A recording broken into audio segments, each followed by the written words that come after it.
बिस्मिल्लाहिर्रहमानिर्रहीम। अस्सलाम वालेकुम स्टूडेंट्स, कैसे हैं आप सब? ठीक है। आज हम लोग अपने सेकंड टर्म का सेकंड लेक्चर स्टार्ट करने जा रहे हैं, which is your chapter number 14 reproduction. ठीक है।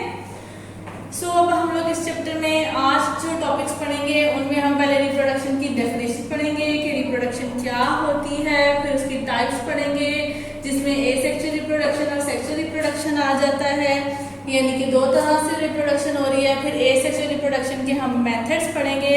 अगर मैं आपको इसकी डेफिनेशन बताऊं तो रिप्रोडक्शन की डेफिनेशन में ऐसे आ जाता है कि एक इंडिविजुअल का आगे ऑफस्प्रिंग को प्रोड्यूस करना, यानी उस अपनी ही सेम स्पीशी वाले ऑफस्प्रिंग को प्रोड्यूस करना, उसको कहते हैं कि ये रिप्रोडक्शन हुई है, उसने आगे फर्दर ऑफस्प्रिंग को प्रोड्यूस किया है। ठीक है। सब वो दो तरीके से होती है। एक होती है एसेक्सुअल रिप्रोडक्शन, जो कि वो वाला ऑर्गेनिज्म ऑटोमेटिकली खुद को ही डिवाइड करके वन ऑर्गेनिज्म इनटू टू में कन्वर्ट हो जाता है। ठीक है। और एक हो जाती है सेक्सुअल रिप्रोडक्शन, जिसके अंदर टू डिफरेंट आप कह लो कि सेक्स ऑर्गन्स चाहिए होते हैं, या इसमें आप कह लो कि मेल और फीमेल दो डिफरेंट यानी स्पीशी के मेंबर चाहिए होते हैं, उनमें मेटिंग होती है और फिर आगे थर्ड यानी जनरेशन जो सेकंड जनरेशन प्रोड्यूस होती है, जिसको ऑफस्प्रिंग का नाम दिया जाता है। सो अगर हम लोग एसेक्सुअल के मेथड देखें, यानी वन ही आगे फर्दर टू में डिवाइड हो रहा है, आप देखो वो एक ही आगे फर्दर डिवीजन कर रहा है। ठीक है। वहां पे भी बस सारे के सारे में यानी एक ऑर्गेनिज्म है वो ही आगे फर्दर प्रोड्यूस हो रहा है। और ये सेक्सुअल रिप्रोडक्शन एनिमल्स में भी होती है और प्लांट्स में भी होती है। अगर हम लोग एनिमल्स की बात करें तो इसमें पहली टाइप आ जाती है बाइनरी फिशन। सो बाइनरी से आप नाम से याद रखिए, बाय मतलब टू, फिशन मतलब टूटना, यानी एक ऑर्गेनिज्म का टू में डिवाइड हो जाना बाइनरी फिशन कहलाता है। यहाँ पे मैंने आपको एग्जांपल दे दिया अमीबा की, बुक में आप इसको डिटेल से पढ़ेंगे। यानी उस एक अमीबा में उसका जो न्यूक्लियस है वो डबल हुआ, डुप्लीकेट होने के बाद इन्वेजिनेशन हुई और वो एक ही अमीबा टू में कन्वर्ट हो गया। देन इसमें एसेक्सुअल रिप्रोडक्शन में अनदर मेथड आ जाता है फ्रेगमेंटेशन। फ्रेगमेंटेशन मींस फ्रेगमेंट्स में टूटना, और फिर वो वाले फ्रेगमेंट्स आगे से दोबारा से रीजनरेट हो जाते हैं और पूरा ऑर्गेनिज्म दोबारा से बना देते हैं। यहाँ मैंने प्लेनेरिया की एग्जांपल रखी है कि एक प्लेनेरिया 3 पार्ट्स में डिवाइड हुआ है। एक उसका ये हेड रीजन आ गया, एक जिसका ये मिडल रीजन आ गया और एक उसका ये टेल रीजन आ गया, और इन तीनों ने ही रीजनरेट करके खुद को पूरा पार्ट एक अलग-अलग पूरी स्ट्रक्चर बना ली। यानी एक ने फ्रेगमेंट में डिवाइड करके 3 या 3 से ज्यादा भी फ्रेगमेंट हो सकते हैं। ठीक है। सो उसमें डिवाइड करके जो अगले जितने फ्रेगमेंट्स थे उन्हें दोबारा रीजनरेट कर दिया। देन आ जाता है बडिंग। बडिंग मींस बड की प्रोडक्शन। ठीक है। यानी कोई भी एक ऑर्गेनिज्म है उसके ऊपर बड की प्रोडक्शन होना और वो ऑर्गेनिज्म भी वहां रहना और वो बड वहां से डिटैच होकर अगेन थोड़ा बड़ा होकर दूसरा नया ऑर्गेनिज्म बना लेता है। सो ये आ जाती है बडिंग। स्पोर फॉर्मेशन में स्पोर्स बनते हैं, यानी जो भी वो ऑर्गेनिज्म है उसके अंदर बहुत सारे स्पोर्स बने हैं, फिर वो जब बर्स्ट करती है उसकी स्पोरेंजिया तो उसमें से स्पोर्स गिरते हैं और वो स्पोर्स जब गिर के कहीं और जाके बैठते हैं, फिर वेरिएबल कंडीशन मिलती है तो अगेन वहां से वो प्लांट ग्रो कर जाता है। ठीक है। देन आ जाता है पार्थेनोजेनेसिस। पार्थेनोजेनेसिस में जो ये एक ऐसी टाइप है जिसमें एग सेल्स, अगर सेक्सुअल रिप्रोडक्शन ना पढ़ो तो उसमें फीमेल में एग सेल्स होते हैं और मेल में स्पर्म्स होते हैं। ठीक है। तो फीमेल के जो एग सेल्स हैं वो मेट नहीं करते हैं और वो खुद ब खुद ऑटोमेटिकली कन्वर्ट हो जाते हैं ऑफस्प्रिंग में। सो इस कन्वर्जन में क्योंकि मेटिंग नहीं हुई है इसलिए वो सेक्सुअल रिप्रोडक्शन नहीं की, वो एसेक्सुअल रिप्रोडक्शन की, ऑटोमेटिकली वो एग सेल्स आगे फर्दर ऑफस्प्रिंग्स में डिवाइड हो गए, प्रोड्यूस हो गए। तो ऐसी रिप्रोडक्शन को कहते हैं पार्थेनोजेनेसिस। देन प्लांट्स में स्पेसिफिक जो वेजिटेटिव प्रोपगेशन नाम आ जाती है कि प्लांट्स में भी एसेक्सुअल रिप्रोडक्शन होती है। वेजिटेटिव का नाम इसलिए दिया गया है क्योंकि वेजिटेटिव पार्ट्स में होती है। आपको पता है प्लांट्स के भी 2 पार्ट्स हैं, एक वेजिटेटिव पार्ट है और एक वो जो फ्लावरिंग पार्ट होता है। ठीक है। फ्लावर वाला। और वेजिटेटिव में रूट स्टेम लीव्स आ जाते हैं। सो रूट स्टेम लीफ के अंदर जो रिप्रोडक्शन होती है उसको कहते हैं वेजिटेटिव रिप्रोडक्शन या फिर वेजिटेटिव प्रोपगेशन। एक होती है नेचुरल, यानी कि अल्लाह ताला की तरफ से ऑटोमेटिक हो रही है, और एक होती है आर्टिफिशियल, यानी कि हम लोग करवा रहे होते हैं उसकी प्रोडक्शन ज्यादा करने के लिए। फिर लास्ट टॉपिक हम पढ़ेंगे टिश्यू कल्चर एंड क्लोनिंग, जो कि एडवांस टॉपिक हो चुका है आजकल जेनेटिक्स के अंदर। हम प्लांट्स को स्टडी करें और उसकी वैरायटीज को चेक करें तो हम टिश्यू कल्चर एंड क्लोनिंग का ही सहारा ले रहे हैं। ठीक है। चलिए हम बुक पे आ जाए, बुक से इसको हम डिटेल से पढ़ना शुरू करते हैं। Book page number 70। जी students, page number 70, reproduction. In this chapter we shall explore the various ways in which organisms reproduce. Reproduction is defined as the production of individual of the same species, that is the next generation of species. While it is one of the fundamental characteristic of living things, it is not as essential life process. यानी कि वो इसमें बात, एक तो उन्होंने ऊपर वाली में तो उसकी वो डेफिनेशन बताई है स्पीशी तक की, कि इससे क्या मतलब है, न्यू इंडिविजुअल का प्रोड्यूस होना, लेकिन सेम ही स्पीशी होनी चाहिए. ठीक है. इसके अलावा वो बता रहे हैं कि ये करेक्टरिस्टिक्स में आता है कि रिप्रोडक्शन एक करेक्टरिस्टिक है, लेकिन ऐसा नहीं है कि रिप्रोडक्शन के बगैर इंसान हो या जानवर हो या कोई भी हो वो अपनी ज़िंदगी नहीं गुजार सकता. वो तो अपनी ज़िंदगी गुजार लेता है. ठीक है. लेकिन जो करेक्टरिस्टिक है कि इसमें रिप्रोडक्शन का एबिलिटी है, कैपेबिलिटी है, वो कर सकता है. और इंडिविजुअली देखो तो रिप्रोडक्शन इतनी ज़रूरी नहीं है. उसकी मर्जी है, उसने करनी है रिप्रोडक्शन आगे तो वो करे, नहीं भी करेगा तो उसकी लाइफ ख़त्म नहीं हो रही है. लेकिन ऑन द लार्ज स्केल, अगर आप बड़े स्केल पे देखो, हर कोई अगर यही सोचने बैठ जाता है कि मैंने नहीं करनी रिप्रोडक्शन, यानी मैं अकेला ही ठीक हूँ, मेरी लाइफ ऐसी सही है, मैं आज़ाद हूँ, ये है तो वो है, तो फिर उससे ये होगा कि कॉन्टीन्यूटी ऑफ लाइफ नहीं चलेगी, दुनिया वहीं रुक जाएगी, वहीं ख़त्म हो जाएगी. ठीक है. इसलिए वो कह रहे हैं कि ये यानी ज़रूरत ऐसा नहीं है कि उसके बगैर ज़िंदगी ख़त्म नहीं है, लेकिन ऐसा भी नहीं है कि रिप्रोडक्शन होनी भी नहीं चाहिए. ठीक है. रिप्रोड्यूस करना चाहिए. Blue box, an individual can live without reproducing but a species can not live without reproduction. वही वाली बात जो मैं कह रही हूँ कि एक इंसान या एक इंडिविजुअल तो रह सकता है, लेकिन उसी तरह की वो पूरी सेम स्पीशी, ठीक है, वो सर्वाइव नहीं कर पाएगी. अगर रिप्रोडक्शन नहीं हुई, हर कोई वही सोचने लग गया, तो वो पूरी की पूरी जो स्पीशी है वो सारी ख़त्म हो जाएगी. सो नेक्स्ट आ जाता है, reproduction is thus essential for the continuation of species. ठीक है. जो ये मैंने क्वेश्चन लिखा है ये इसका आंसर है. Reproduction is essential for continuation of species. Justify, तो वही अब जस्टिफिकेशन उस पूरे में है कि एक स्पीशी को आगे कंटिन्यू अपनी, जिसे कहते हैं, हमारे भी ऐसी कहा जाता है कि बेटा पैदा हो तो नस्ल आगे बढ़ेगी. ठीक है. वो जो नस्ल आगे बढ़ने वाला चक्कर है ना, वो यही है कि स्पीशी जो है वो आगे आगे रिप्रोड्यूस होती जाती है, कंटिन्यूएशन ऑफ स्पीशी चलती जाती है, वो स्पीशी खत्म नहीं होती है. It ensures that the genetic material of one generation is transmitted to the next. इससे ये होता है कि जो पुरानी जनरेशन थी उसके जितने अच्छे फेवरेबल कैरेक्टरिस्टिक्स, यानी खराब भी कह लो या फेवरेबल, सारे कैरेक्टरिस्टिक्स वो आगे नेक्स्ट जनरेशन में चले जाते हैं. Each generation produced more offspring for the next generation. Many individuals die due to various reasons like diseases, competition, genetic factor, etc. Before reaching the reproductive age, only the fittest and the best survive and reach the reproductive age. This ensures that the advantages, characteristics are transmitted to the next generation. So इसमें वो कह रहे हैं कि अब reproduce किया, अगली generation में सारी कैरेक्टरिस्टिक्स आ गई. ठीक है. उसने रिप्रोड्यूस किया, उससे अगली वाली में सारी कैरेक्टरिस्टिक्स आ गई. अब ऐसे जिनको कोई डिजीज हो गई, जिनमें कोई जेनेटिक ऐसा कोई काम, यानी कुछ कह लो कि डैमेज हो गया, जो रिप्रोड्यूस फर्दर नहीं कर पाए हैं, रिप्रोडक्टिव एज तक नहीं पहुंच पाए हैं, एक्सीडेंट हो गया, डेथ हो गई सडन, कुछ भी ऐसे हो गया, तो वो तो खत्म हो गए. अब जो पीछे जो रह गए, इट मीन्स कि वो बेस्ट रह गए, उनके पास बेस्ट कैरेक्टरिस्टिक्स हैं. ठीक है. सो एट द एंड जो नेक्स्ट आगे फर्दर जो जाने वाली जनरेशन हैं उनमें बेस्ट कैरेक्टरिस्टिक्स आगे जाती जाएंगी, और जो कह लो कि खराब थी या कम थी वो खत्म होती जाएंगी. लेकिन ऐसा नहीं है कि जो अब एट द एंड जो लास्ट स्पीशी की जनरेशन आई वो सबसे ही बेस्ट होगी. खामियां उसमें भी होती हैं. एनवायरनमेंट के साथ साथ जहाँ एडवांटेजेस हैं तो वहाँ डिसएडवांटेजेस भी हैं. ठीक है. जहाँ बेनिफिट्स हैं तो वहाँ पे आप उसके कह लो कि हार्मफुल एक्सपेक्ट्स भी हैं. ठीक. सो वो जो उनमें अगर कैरेक्टरिस्टिक्स आती हैं जो हार्मफुल है, वो उनमें इन्वायरमेंटल कैरेक्टरिस्टिक्स हैं, म्यूटेशन की वजह से आ जाएंगी, या कुछ ऐसा मिसहैप होगा तो आएंगी. लेकिन जो जेनेटिक वेरिएशंस के साथ पीछे से जो कैरेक्टरिस्टिक्स आ रही हैं, हाँ, वो उनको बेस्ट से बेस्ट मिलती जाएंगी आगे. ठीक है. देन आ जाते हैं लास्ट आपका paragraph. In previous classes we have learn the 2 basic types of reproduction, that is asexual reproduction and sexual reproduction. Asexual reproduction means simple cell division that produce an exact duplicate of an organism. There are many types of asexual reproduction which we shall discuss on the following page. Sexual reproduction involves joining fusion of male and female sex cells, that is gametes. Then अब आ जाए, आप मैंने इसमें उसकी types के बारे में ही बताया है, आपकी सेक्सुअल रिप्रोडक्शन और एसेक्सुअल रिप्रोडक्शन. एसेक्सुअल सिंपल होती है और जो सेक्सुअल रिप्रोडक्शन वो थोड़ी कॉम्प्लेक्स आ जाती है. अब नीचे वो स्टार्ट करने जा रहे हैं आपके एसेक्सुअल रिप्रोडक्शन के मेथड्स डिटेल में.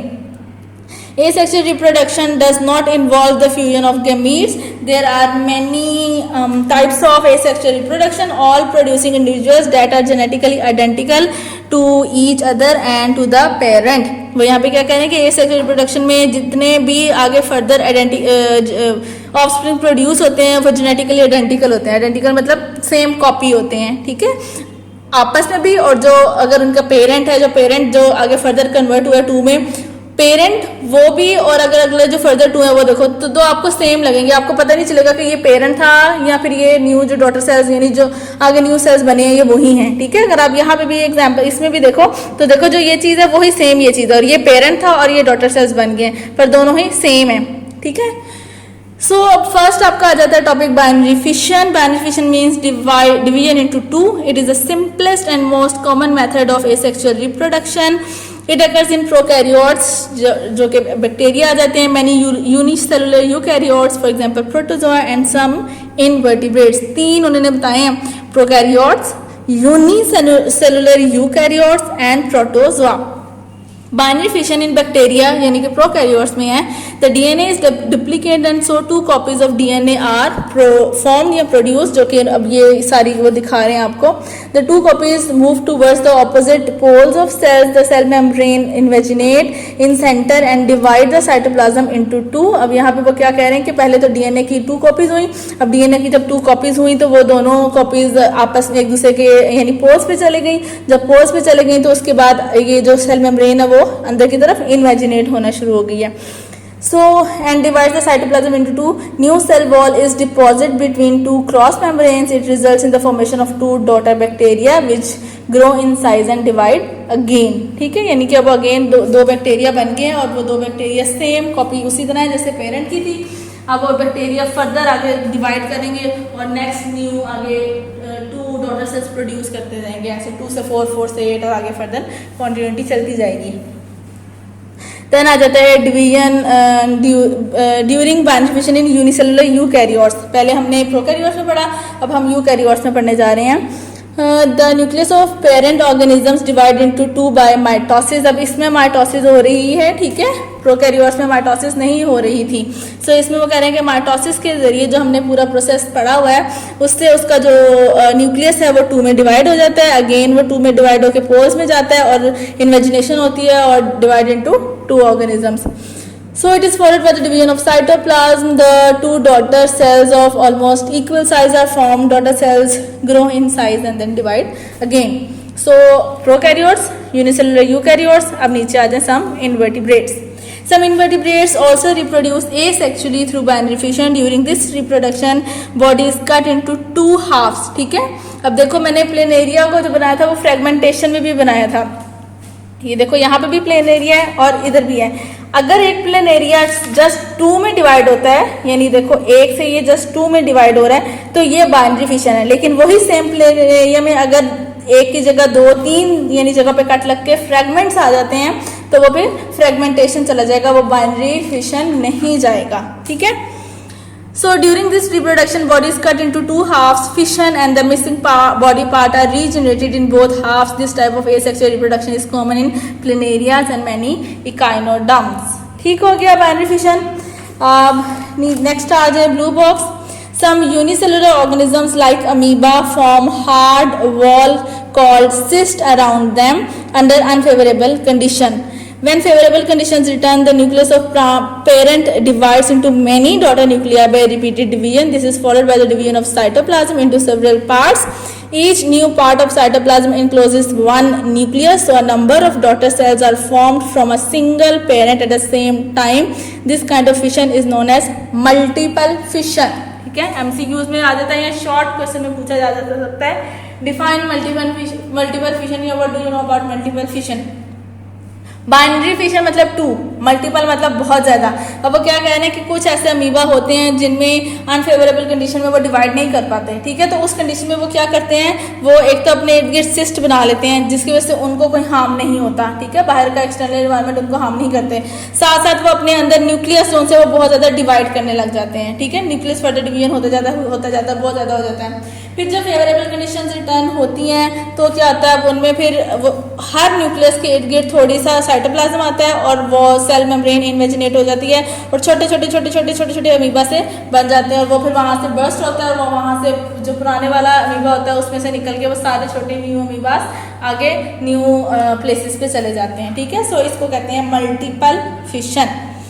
देन आ जाता है fragmentation.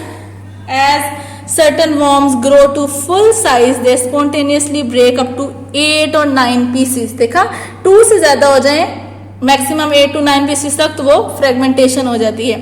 each piece that is fragment develop into a mature worm and the process is repeated। if a planarium break into many pieces instead of 2 it will be called as fragmentation, ठीक है। Fragmentation ऐसा कुछ इतनी मुश्किल नहीं थी, same है binary fission की तरह ही, लेकिन बाइनरी फिशन में जस्ट 2 में आ जाती है और फ्रेगमेंट्स में बहुत ज्यादा पीसेस में कट हो जाते हैं। देन आ जाता है budding. In this type of asexual reproduction a bud develop as a small outgrowth on parents body. छोटी सी बड, छोटी सी आउटग्रोथ, बड मतलब outgrowth. In case of yeast, a unicellular fungus, a small bud is formed on one side of a cell. The nucleus of cell divides and one of the daughter nuclei is passed into the bud. बड छोटी सी बनी, उसके बाद nucleus divide हुआ, फिर nucleus उस बड तक पहुंचा और फिर वो बड वहां से डिटैच हो गई, उतने में यहाँ से ये दूसरी भी बन गई है। So the nucleus of cell divides and one of the daughter nuclei is passed into the bud। Parent cell may form more than one bud at a time। और sometimes ऐसे होता है कि एक ही टाइम पे यहाँ पे गुच्छा सा बन जाता है, 1 2 3 4 5 6 सारी बहुत सारी बर्ड्स इकट्ठी हो जाती हैं, ठीक है। फिर वो 1 by 1 न्यूक्लियस डिवाइड होता जाता है, हर एक का न्यूक्लियस उन बर्ड्स में, हर न्यूक्लियस उस बर्ड्स में जाता रहता है। Each bud enlarges and develops the characteristics of parent organism। The bud may separate from parent body। In some cases the birds never separate and as a result colonies of individual are formed। अब वो कह रहे हैं कि sometimes ऐसे होता है कि birds नॉर्मली तो वो enlarge होती हैं और वो parent body से detach होकर आगे चली जाती हैं, लेकिन sometimes ऐसे होता है कि वो detach नहीं होती, parent body के साथ ही रहती हैं। जब वो साथ रहती हैं तो वो एक छोटी सी कॉलोनी बना लेती हैं, ठीक है। Animals such as sponge, hydra and corals also reproduce by means of budding। यानी वो animals में और भी बात करें, जो yeast थी वो तो आपका चले जाते हैं ना माइक्रो ऑर्गेनिजम्स में, तो वो animals में बात करें sponge, hydra, corals, ये सारे बेसिकली पानी में रहने वाले हैं, ठीक है। सो ये भी वो कह रहे हैं कि बडिंग से ही रिप्रोड्यूस होते हैं। In them a small bud is form on the side of body by mitosis. Mitosis से वो एक छोटी सी बड बनती है। This bud enlarge by the formation of more cells. वो बड फिर बड़ी हो जाती है and then detach from the parent body and grow into the new organism. ठीक हो गया। ये सब एज अ शॉर्ट में हर एक पे एक टॉपिक पे आ जाता है question. Then in corals the bud do not detach from the parent body। Corals form big colonies because the bud grow into new organism by remaining attached to the parent body। अब वो कह रहे हैं कि sponge, hydra, corals में budding होती तो है, लेकिन कॉरल्स में जो बड बनती हैं वो डिटैच नहीं होती पेरेंट बॉडी से, वो साथ ही रहती हैं और फिर वहाँ पे वो एक कॉलोनी की फॉर्मेशन कर देती हैं। Then are there spore formation? It is generally seen in most fungi when rhizopus reaches reproductive age। यानी fungi की एग्जांपल में rhizopus आ जाती है कि वो कह रहे हैं जब वो reproductive age तक आती है, its body cells form thick wall spore sac called sporangia। यानी वो spore sac यानी जिसको कह लें थैली सी बना लेते हैं, जो ये पूरी एक जो है ये sac है, ठीक है, इसको वो नाम दे रहे हैं sporangia का, कि sporangia बन जाती है। Then इसके बाद inside each sporangium a cell divides many times and forms many daughter cells called spores। Each spore is covered by a thick wall called cyst and it can survive unfavorable conditions। और फिर वो कह रहे हैं कि वो बहुत सारे अंदर यानी स्पोर्स बन जाते हैं और स्पोर्स के इर्द गिर्द अगर तो फेवरेबल कंडीशन है तो सिस्ट नहीं बनती है, स्पोरेंजियम बर्स्ट होता है और स्पोर्स निकल आते हैं। लेकिन अगर कंडीशन फेवरेबल नहीं है तो स्पोर्स के इर्द गिर्द सिस्ट बन जाती है, और अगर वो स्पोरेंजियम बर्स्ट होती भी है तो वो स्पोर कहीं जाके गिरता भी है तो वो उसको अनफेवरेबल कंडीशंस हार्म नहीं पहुंचाएंगी, उसके इर्द गिर्द सिस्ट होगी। ठीक है, जैसी फेवरेबल कंडीशंस आएंगी वो सिस्ट खत्म होगी और वो जो स्पोर है वो आगे ग्रो कर जाएगा। When sporangia are mature, they burst. When sporangia are mature, they burst and released spores. Under favorable conditions, the spores germinate and develop into new rhizopus।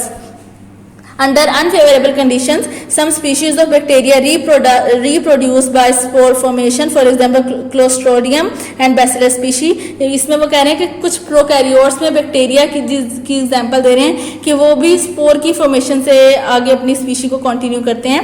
The bacterial spores are also thick wall, यानी कि उनकी भी wall होती है, उसको cyst का तो नाम नहीं देते लेकिन वो थिक वॉल होते हैं. They are formed inside bacterial cells, they are called endospore, क्योंकि वो स्पोर बैक्टीरिया के अंदर होता है इसलिए उसका नाम कह रहे हैं एंडोस्पोर दिया जाता है. यानी बैक्टीरिया के जो स्पोर्स होते हैं उनको एंडोस्पोर कहा जाता है. देन आ जाती है आपकी पार्थेनोजेनेसिस की type. Parthenogenesis is also consider as a form of asexual reproduction. In it an unfertilized egg develop into new offspring. मैंने पहले ही बताया था कि ऐसा एग जो कि फर्टिलाइज नहीं होता, यानी कि मेटिंग से उस पर स्पर्म ने आकर अटैक नहीं किया होता, वो डेवलप हो जाता है न्यू ऑफस्प्रिंग में. Some fishes, frogs and insects reproduce by means of parthenogenesis. Similarly queen honey bee lay eggs in the cells of honeycomb. इसके अलावा वो कहने कि जो क्वीन हनी बी है वो अपने हनीकॉम्ब में जो अपने एग सेल्स ले करती है तो उसके साथ दो कंडीशन होती हैं उन एग सेल्स के साथ. अगर तो वो क्या होते हैं, मैनी सेल्स रिमेन अनफर्टिलाइज, यानी फर्टिलाइज नहीं होते हैं, ठीक है, तो वो मेल में डेवलप हो जाते हैं. And develop into male haploid male, क्योंकि वो यानी फ्यूज नहीं होते हैं ना, तो वो हैप्लॉइड रह जाते हैं, हाफ में होते हैं, तो वो हैप्लॉइड मेल्स में कन्वर्ट हो जाते हैं by the means of parthenogenesis. ठीक है, लेकिन कुछ ऐसे सेल्स होते हैं जो कि फर्टिलाइज हो जाते हैं, ये पार्थेनोजेनेसिस में नहीं आएंगे, ये सेक्सुअल रिप्रोडक्शन में आएंगे. At the same time some cells are fertilised by male bees and are then developed into diploid females. So parthenogenesis से जो एग सेल्स हैं वो मेल हैप्लॉइड मेल प्रोड्यूस कर रहे हैं. वो बहुत सारे हनी भी बहुत सारे एग्स ले कर देती है हनीकॉम्ब में. अब वहाँ पे जब मेल वो बी आती है तो वो वहाँ पे आके वो सारे एग्स को तो फर्टिलाइज नहीं करती है ना, कुछ को कर देगी कुछ को नहीं करेगी. अब जिनको उसने फर्टिलाइज कर दिया होता है वो डिप्लॉयड हो गए होते हैं, जिनको नहीं किया होता वो हैप्लॉइड रह जाते हैं, हाफ में पड़े होते हैं. अब जो डिप्लॉयड वाले होते हैं वो तो फीमेल बन जाते हैं, और जो हाफ ऐसे ही पड़े रह गए हैं जिसको उसने आके मेट नहीं किया, इनको रिप्रोडक्शन में पार्ट में नहीं किया उन एग्स ने, तो वो डिवेलप हो जाते हैं हैप्लॉइड मेल के अंदर. ठीक है, देन आ जाता है हमारा वेजिटेटिव प्रोपगेशन, यानी प्लांट्स में आ जाते हैं. When vegetative parts of plant that is root, stem and leaves give rise to new plants, the process is called vegetative reproduction. तो ऐसे यानी प्लांट्स के ऐसे पार्ट्स जो कि रूट, स्टेम, लीव हैं, वेजिटेटिव पार्ट्स हैं, अगर वो रिप्रोडक्शन में पार्ट प्ले कर रहे हैं तो उनको हम वेजिटेटिव रिप्रोडक्शन कहते हैं. It occurs naturally and can also be brought about artificially, यानी अल्लाह ताला भी कर रहे हैं और हम भी कर सकते हैं. अब उसमें दोनों मेथड्स उन्होंने बताए हैं. पहले हम नेचुरल पढ़ते हैं जो कि अल्लाह ताला कर रहे हैं. Vegetative propagation occur naturally in several ways. First of all bulb are short underground stem. हम जनरली पढ़ते हैं स्टेम्स सॉइल के ऊपर होती हैं, लेकिन ये स्टेम सॉइल के नीचे है. ठीक है, अंडरग्राउंड स्टेम है, surrounded by thick fleshy leaves that contain store food. और इसके जो इर्द गिर्द है, उस स्टेम के इर्द गिर्द बहुत सारे फ्लैशी लीव्स होते हैं और वो लीव्स खाने वाले होते हैं. ठीक है, जैसे हमारा ये प्याज, ठीक, ये अंडरग्राउंड होता है ना, और ये स्टेम है, और स्टेम के इर्द गिर्द जो प्याज की जो साइडें हैं वो उसकी लीव्स आ जाती हैं. Adventitious roots emerge under the base of bulb while shoots emerge from the top of the base. Tulip, onion and lilies reproduce by bulb. Then आ जाता है कॉम और शॉर्ट एंड स्वॉलन अंडरग्राउंड. ये भी short है लेकिन ये swollen है. ये एज सच तो स्वॉलन नहीं होती है, थिक होती है, लेकिन कॉम वो कह रहे हैं कि स्वॉलन है. ठीक है, मोटी है. Underground stem containing store food. Buds are present at the top of corm. From a bud shoot grows and from a new forms a new plant. The शीन and garlic reproduce by corm. Rhizome are horizontal underground stem. अब ये horizontal है, यानी कि ऐसे लंबी जाती हैं. ठीक है, ये भी अगेन अभी तक हम तीनों ही जो पढ़े हैं तीनों स्टेम हैं और स्टेम अंडरग्राउंड है. ठीक है, हॉरिजॉन्टल है, इनके अंदर आपका फूड स्टोर होने वाला है. So rhizomes are horizontal underground stem with scale leaves. There are enlarged portion called nodes on rhizome. Buds are produced at nodes. The buds present on the upper surface of rhizome give rise to shoot. जो ये ऊपर है, ये ऊपर roots shoots को rise कर रहे हैं, यानी बना रही है, और जो नीचे वाली साइड में है वहाँ से roots बन रही हैं. The lower surface of rhizome produces adventitious roots. Ginger, ferns and water lilies reproduced by rhizome. Stem tuber are the enlarged portion of an underground stem. Again ये stem है, stem tuber यहाँ बनी हुई है जो आपके पोटैटोस में आती हैं, ठीक है, ये पोटैटो, और ये जो इनके ऊपर आ जाती हैं छोटी छोटी आइस। अगर पोटैटो आपके घर में 2 से 3 हफ्ते पड़े रहें तो उन पर छोटी छोटी आइस निकल आती हैं। There are aggregations of tiny birds in the form of eyes along the surface of tuber. Each bird develop into shoot that grow upward and also produce roots. वो कह रहे हैं कि वो जो छोटे छोटे बर्ड से निकल आते हैं, हम जनरली तो बर्ड्स बोलते हैं, लेकिन अगर स्लैंग लैंग्वेज में देखें तो लोग कहते हैं जी आंखें निकल आई हैं, ठीक है। वो जो आंखें हैं उनको इसलिए उन्होंने यहाँ पे कहा है कि आइज बन जाती हैं उसके ऊपर, और उन्हीं से फिर आगे रूट्स एंड शूट्स निकलती भी हैं। Potatoes and yams produce by tubers. Then आ जाते हैं sucker. Suckers are lateral stem close to ground level. ये अब यानी सॉइल से ऊपर है, ठीक है, लेकिन ये सॉइल के साथ साथ है, हवा में नहीं है लेकिन सॉइल के साथ साथ है। Sucker grow underground from some distance and then turns up, ठीक है, कुछ इसके नीचे से ग्रो करती है, यानी सॉइल के नीचे गई, फिर नीचे से थोड़ी सी ऊपर आ गई, फिर ऊपर आके थोड़ा यानी वहाँ पे ऊपर इसका थोड़ा सा छोटा सा प्लांट निकलता है, फिर ये आगे से आगे थोड़ा नीचे जाती है, नीचे जाके फिर यानी एक बेल की फॉर्मेशन होती है, कभी सॉइल के नीचे कभी सॉइल के ऊपर।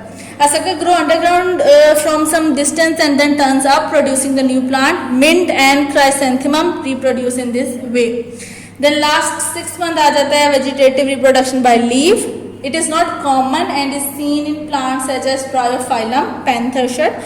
This plant has fleshy leaves and adventitious buds are present on the margins of leaves. When leaves falls on ground, the buds produce into new plant. यानी ये इसका जो लीफ है वो ऐसे होता है, लीफ के ऊपर छोटे छोटे ऐसे बर्ड्स बनती हैं और उनमें से छोटे छोटे प्लांट्स निकलते हैं। फिर जब ये लीफ नीचे सॉइल पे जाके गिरता है तो यही आगे फर्दर न्यू प्लांट्स में ये वाले जो होते हैं बड़े बड़े हो जाते हैं, न्यू प्लांट्स में कन्वर्ट हो जाते हैं, ठीक हो गया। देन आ जाता है आर्टिफिशियल वेजिटेटिव। हमने अभी नेचुरल पढ़े थे, अब हम आर्टिफिशियल पढ़ने लगे जो हम करते हैं। Gardeners and farmers use artificial methods of vegetative propagation to increase the stock of plants. हम क्यों करते हैं? अपने पास वैरायटी लाने के लिए, ठीक है। हमने जो भी अगर फ्लावरिंग प्लांट्स भी ले रहे हैं तो उनकी वैरायटी के लिए, अगर किसी प्लांट से फ्रेगनेंस ले रहे हैं तो उसकी वैरायटी के लिए, या इवन अगर हम किसी प्लांट से कोई फ्रूट ले रहे हैं तो उसकी ज़्यादा सारे उसको बनाने के लिए हम आर्टिफिशियल मेथड से यूज़ करते हैं। The following are the 2 most common methods of artificial propagation. First is cutting, यानी कट करते हैं हम, ठीक है। कट करके हमने एक से उसको दूसरी साइड पे यानी एक प्लांट का एक पार्ट कट किया, उसको आगे सॉइल में डाल दिया, ठीक है, और उससे फिर आगे न्यू प्लांट डेवलप हो जाता है। और जो ग्राफ्टिंग है वो आ जाती है, आपने एक प्लांट का एक पार्ट कट किया, दूसरे प्लांट का दूसरा पार्ट कट किया और उनको कंबाइन कर दिया। अभी हम पढ़ते हैं और अगले पेज पे इसका देखते हैं। Cutting in this method, cutting may be taken mainly from the stem or roots of parent plant. These cuttings must have a meristematic region. यानी आप जब कट कर रहे हो तो बस ये ध्यान में रखो कि जिस एरिया से कट कर रहे हो वहाँ पे मेरिस्टेमेटिक रीजन होना चाहिए। 9th में आपने पढ़ा था मेरिस्टेमेटिक रीजन, यानी ऐसा रीजन जहाँ के सेल्स डिवाइड करने की एबिलिटी रखते हैं। So these cuttings must have a meristematic region from which growth can occur. When cutting are placed in a suitable soil and under right conditions, sufficient और right conditions में क्या आ जाते हैं उसके nutrient, water, sunlight, they form roots and shoots. Roots and shoots grow and develop into new plant which is identical to the parent plant from which the cutting were taken. Roses, ivory and grapevines are propagated by stem cutting. Sweet potato is an enlarged root.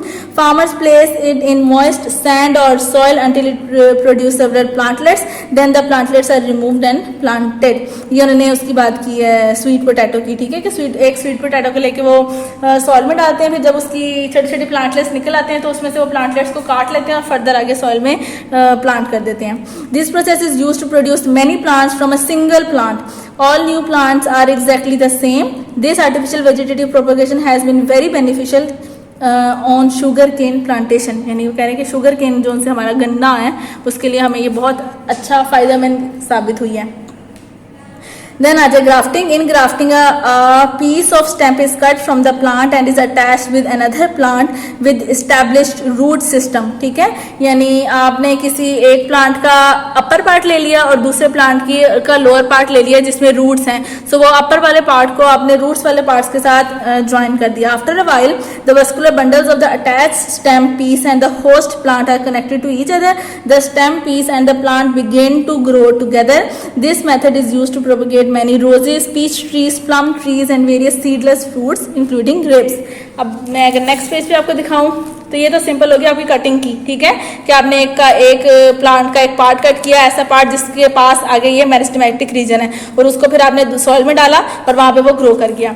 और जो आपकी grafting है उसमें ये कि आपने एक ऐसा प्लांट लेना है जिसके नीचे आपका जो ट्रंक है वो उसके पास वेल डेवलप्ड रूट्स हों, ठीक है, और जो ऊपर वाला पार्ट है वो आपने किसी और से ले लिया, यानी कोई भी ऐसा और प्लांट ले लिया जिसको आप कंबाइन करना चाह रहे हो इसके साथ, और चाह रहे हो कि इसकी और जो नीचे वाला प्लांट है इन दोनों की कैरेक्टरिस्टिक्स कंबाइन करके हमें जो भी फ्रूट या फ्लावर मिल रहा है उसमें दोनों की ही कैरेक्टरिस्टिक मिले, ठीक है। सो आप इनको इस रीजन में कट करोगे, नीचे से आप ट्रंक का ये रीजन कट करोगे और ऊपर से जो ले रहे हो दूसरे प्लांट की उसका ये रीजन कट करोगे, अंदर इसमें डाल दोगे, कुछ अर्से बाद इसको टाई कर दोगे, ठीक है। इन्होंने यहाँ पे ऐसे टाई किया, मॉडर्न जोन से अब भी वो क्लिंग फिल्म के साथ टाई करते हैं। अगर आप कभी जिनाह गार्डन जाओ या फिर आप कभी जलो वाली साइड पे जाओ तो आप वहाँ देखोगे कि अक्सर उन्होंने प्लांट के ना यानी बड़े बड़े ट्रीज के बीच में प्लास्टिक रैप किया होता है।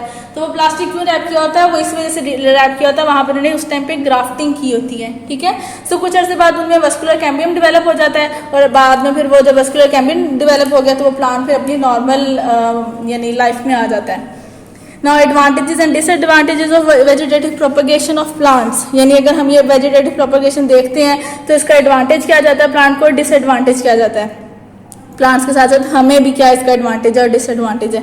Plants can reproduce asexually via vegetative propagation. This method of reproduction has some advantages and disadvantages as well. ये याद रखिए प्लांट्स दोनों तरीके से रिप्रोड्यूस हो रहे हैं, वेजिटेटिवली भी और एसेक्सुअली भी रिप्रोडक्शन करते हैं प्लांट्स और सेक्सुअली भी रिप्रोडक्शन करते हैं प्लांट्स। सेक्सुअली में तो फ्लावर आ जाता है, एसेक्सुअली में ये हम पढ़ चुके हैं। अब उसके अगर एडवांटेजेस में देखें तो offspring produce through vegetative propagation are genetically identical, वो सारे के सारे सेम होते हैं। Therefore beneficial characteristics can be preserved, इसलिए जो उनके अंदर अच्छी कैरेक्टरिस्टिक्स है वो हम प्रिजर्व कर सकते हैं। जितनी ज़्यादा वैरायटी हम उगाएंगे उतनी ज़्यादा वैरायटी में उसकी बेनिफिट कैरेक्टरिस्टिक्स आ जाएंगी। In vegetative propagation there is no need of any mechanism of pollination, और इसमें पॉलिनेशन का भी कोई प्रोसेस नहीं है कि कोई आके बी बैठेगी या किसी एनिमल के फुट के साथ पोलिन ग्रेन स्टिक होगा तो वो किसी दूसरे फ्लावर के स्टिग्मा तक जाएगा और फिर कहीं जाके पॉलिनेशन होगी, ऐसा भी इसमें कोई चांस नहीं है।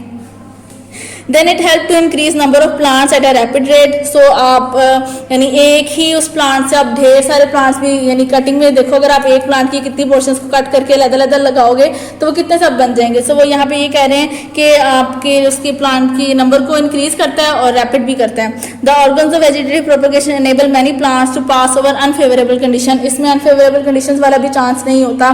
जैसे सेक्सुअल रिप्रोडक्शन में सीड्स हैं, वो सीड्स को स्पेसिफिक कंडीशन मिलेंगी तो ही, यानी वो जो डोरमेंसी वाली जो स्टेज होती है वो इनमें नहीं होती है, ये जब मर्जी ग्रो कर जाते हैं, चाहे सर्दियां हैं चाहे गर्मियां हैं, ठीक है।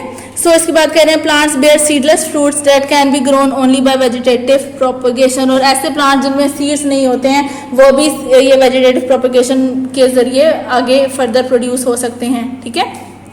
सो ये कुछ इनके एडवांटेजेस थे, डिसएडवांटेजेस कम ही हैं और उसमें जो है वो एक ही है, वो बहुत बड़े वाला है। The plant do not have genetic variation, species specific disease can attack and this can result in the destruction of an entire crop. एक ही एडवांटेज और वो डिसएडवांटेज और वो भी बहुत बड़ा है, और वो ये कि इनमें सब में जो कैरेक्टरिस्टिक्स हैं वो एक जैसी होती हैं, ठीक है। सो अगर इनमें कोई वेरिएशन नहीं है, सो अगर इनके ऊपर कोई एक चीज़ अटैक करती है और अगर एक चीज़ से ही ये ख़राब होती है वो पूरी की पूरी क्रॉप ख़राब कर देगी, ठीक है। और उस क्रॉप में कोई भी ऐसा आपको प्लांट नहीं मिलेगा जो कि खड़ा रहेगा वहाँ ग्रो कर जाएगा कि नहीं भाई मेरे पास तो वेरिएशन थी, मेरे पास तो थोड़ी सी जेनेटिक मेकअप चेंज था, मैं तो इस डिजीज से लड़ सकता हूँ, मैं यहाँ खड़ा हूँ, ठीक है।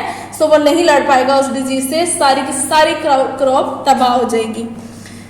देन आ जाता है tissue culture and cloning. Cloning is the latest method of vegetative propagation. In this method, identical offsprings are produced from a single parent using its vegetative tissue or cell.